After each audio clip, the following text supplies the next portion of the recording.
नगर तालुक्यातील खडकी खंडाळा गावच्या परिसरात असलेल्या 4 गावठी दारू भट्ट्यांवर नगर तालुका पोलिसांनी छापेमारी करत 1,31,000चे साहित्य आणि तयार दारू नष्ट केली। या प्रकरणी चौघांवर गुन्हे दाखल करण्यात आले आहेत। नवनियुक्त सहाय्यक पोलीस निरीक्षक प्रल्हाद गीते यांच्या नेतृत्वाखाली नगर तालुका पोलिसांच्या पथकाने शनिवारी 27 जानेवारीला सकाळी ही कारवाई केली।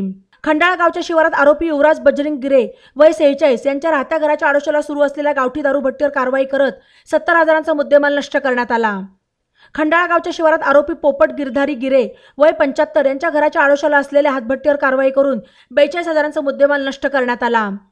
खडकी गावच्या शिवारात आरोपी अशोक विश्वनाथ पवार वय 35 यांच्या घराच्या आडोशाला सुरू असलेल्या हातभट्टीवर कारवाई करून 5,000चा ते एका महिलेच्या मालकीच्या हातभट्टीवर कारवाई करत 14,000चा मुद्देमाल नष्ट करण्यात आला। सदरची कारवाई नगर तालुका सहाय्यक पोलीस निरीक्षक प्रल्हाद गीते, पोलीस उपनिरीक्षक युवराज चव्हाण, पोलीस अंमलदार राजू खेडकर, जयदत्त बांगर, विजय साठे आदींच्या पथकाने केली। ई नवा मराठा यूट्यूब चॅनलला सबस्क्राईब करा आणि बेल आयकॉनवर प्रेस करा।